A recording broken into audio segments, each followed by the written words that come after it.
On a hot afternoon in Dar es Salaam, Amina thought it would be just another normal ride on the daladala. The bus was full, people were laughing, the radio was playing music. But when a passenger suddenly collapsed near the door, the whole bus went silent. Everyone looked at each other scared, and Amina had to decide. Do I know the right English words to call for help? Or do I freeze in this emergency? Welcome to English Through African Stories. Today's story: Emergencies. This story will teach you everyday English used in emergencies. Asking for help, calling an ambulance, talking to a doctor, and staying calm. Let's begin. Amina was a university student who traveled every day by daladala from her home to campus in Dar es Salaam. She liked to sit near the window, feel the warm breeze, and watch people selling fruits, water, and airtime on the roadside. That day, she was thinking about her exams and listening to music through her earphones. The daladala was crowded. People stood close together, holding the metal bars. An elderly man with a small bag stood near the door. First he looked fine.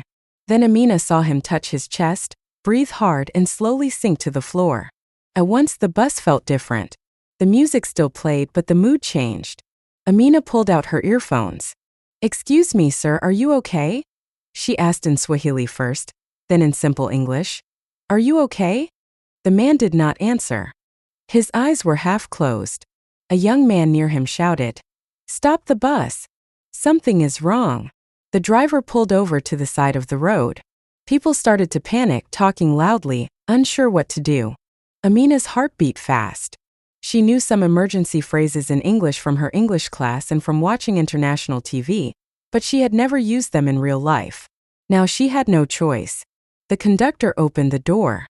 "Give him air. Move back, people," he said. Passengers stepped away, making space. Amina knelt beside the man. She spoke gently. "Sir, can you hear me?"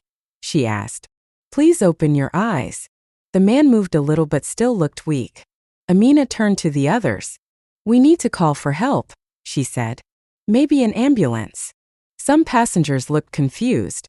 One said, "What number do we call?" Another said, "Maybe he just needs water." Amina shook her head. "This could be serious. We must treat it like an emergency. Better to call than to wait." She pulled out her phone. She had saved the emergency number for an ambulance service after a safety training at campus. Her hand shook as she dialed. When the operator answered, Amina switched to clear, simple English. "Hello. I need an ambulance, please. This is an emergency." The voice on the phone replied, "Okay, stay calm. What is your location?" Amina looked outside at a nearby shop sign and a junction. "We are on Bagamoyo Road near the Petromax petrol station, next to the small market," she said. "Okay," the operator replied. "What happened?" "There is an old man on a bus," Amina said. "He collapsed. He is breathing, but he looks very weak. He may have chest pain." "All right," the operator said. "Help is on the way. Please stay with him. Do not move him too much." "Can he speak?" Amina turned back to the man. "Sir, can you speak?" she asked. "Can you tell me your name?" The man whispered, "My name, Hassan." Amina returned to the phone. "He can speak a little. His name is Hassan. He looks like he has trouble breathing." "Good," the operator said. "Tell him help is coming. If he has any medicine in his pocket or bag, ask for it. We will be there soon." Amina ended the call and looked at the other passengers. "The ambulance is coming," she said. They said to stay calm and not move him too much. A woman in a colorful kanga knelt beside Amina. "Let's check his bag," she suggested. "Maybe he has medicine." With respect, they opened the small bag. Inside, they found a small bottle of pills and a hospital card. Amina read the label carefully. She did not want to give the wrong medicine. She remembered another useful emergency phrase. "Sir, is this your heart medicine?" she asked, showing him the bottle. Hassan nodded weakly. "Yes, for my heart." Amina did not want to give any pills without clear instruction, but the hospital card had a phone number. She called the hospital. "Hello," she said. "My name is Amina. I am with a patient called Hassan. We found his card and medicine. He collapsed on the bus. We called an ambulance. What should we do now?" The nurse on the phone spoke calmly. Thank you for calling. Please do not give any extra medicine. Just keep him comfortable. Ask if he feels pain anywhere. Amina turned to Hassan. Sir, do you feel pain in your chest? Is it strong or small pain? Strong, he said, touching his chest. Amina reported back to the nurse. The nurse said, Okay, the ambulance team will handle it. Please keep talking to him so he does not feel alone. Amina sat beside him and spoke softly. Don't worry, Hassan. Help is coming. You are not alone. Within minutes, the sound of a siren grew louder. The passengers turned to look out the windows. The ambulance is here, someone shouted. The paramedics came in quickly, wearing uniforms and carrying equipment. One of them spoke in English and Swahili. What happened? He asked. Amina stepped forward. Even though she felt nervous, she knew this was her moment to give clear information. He collapsed on the bus, she said. He had trouble breathing and chest pain. He was awake but very weak. I called you and also called the number on his hospital card. They said he has heart medicine. The paramedic nodded. Thank you for the information. You did the right thing, he said. We will take it from here. They checked Hassan's pulse, blood pressure, and breathing. They put an oxygen mask on him and placed him carefully on a stretcher. As they carried him out, Hassan looked at Amina. Thank you, he whispered. You're welcome, she said. Get well soon. The ambulance doors closed, and the siren started again as it drove away. Inside the now quiet bus, everyone looked at Amina. You were very brave, one passenger said. You spoke very well on the phone, another added. I didn't know the right English words. Amina smiled shyly.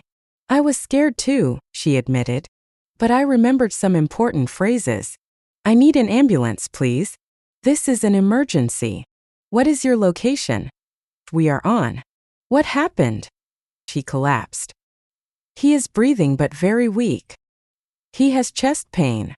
Help is on the way. The driver turned to her.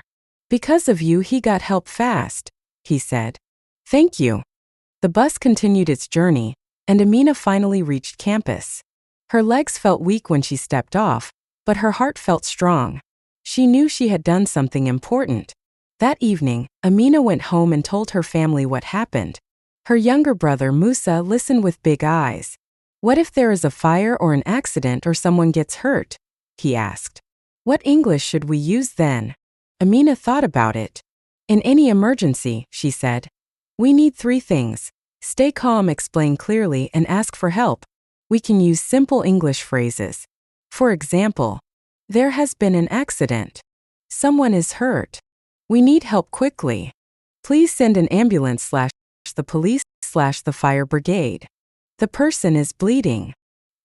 He / she is not breathing. He / she is conscious / unconscious. Her mother nodded. It is good to know these phrases, she said. English is used in many hospitals and emergency services. Musa repeated some sentences after her, practicing pronunciation. There has been an accident, he said slowly. We need help quickly. Amina smiled. Good job. If we practice now, we can respond faster later. The next day, Amina decided to visit the hospital to check on Hassan. She felt a little nervous, but she wanted to know if he was okay. At the reception desk, she used polite English. Good afternoon, she said. How can I help you? The receptionist replied. I am here to visit a patient, Amina said. His name is Hassan. He collapsed on a bus yesterday. I called the ambulance. The receptionist checked the computer and gave her directions. He is in Ward 3, Bed 5, she said. Visiting time is now, so you can go. Thank you, Amina replied. In Ward 3, Amina found Hassan sitting up in bed, looking tired but better. His daughter was sitting next to him. When they saw Amina, their faces brightened. This is the young lady I told you about, Hassan said. She called for help. Amina greeted them. Good afternoon. How are you feeling today? She asked. I feel much better, Hassan said. The doctor said it was good we came quickly. Thank you for staying calm and calling the ambulance. His daughter added, You used the right words on the phone. They understood everything. Thank you. Amina felt a warm happiness. I am glad you are okay, she said. We all did our best. On her way home, Amina thought about the power of language in emergencies. I always thought English was just for exams or jobs, she reflected. But today, I learned that English can also save lives. She made a list of important emergency phrases in her notebook so she could share them with her classmates. This is an emergency. I need an ambulance / the police / the fire brigade. We are at location. Someone has collapsed. He / she is bleeding. He / she is breathing / not breathing. He / she is conscious / unconscious. Please come quickly. Help is on the way. She decided to ask her English teacher if they could practice emergency dialogues in class. The next week they did just that. The teacher created role plays. One student was the caller, one was the emergency operator, and one was the patient. Amina acted as the operator and used phrases like, "Stay calm. Tell me exactly what happened. What is your location? Is the person awake?"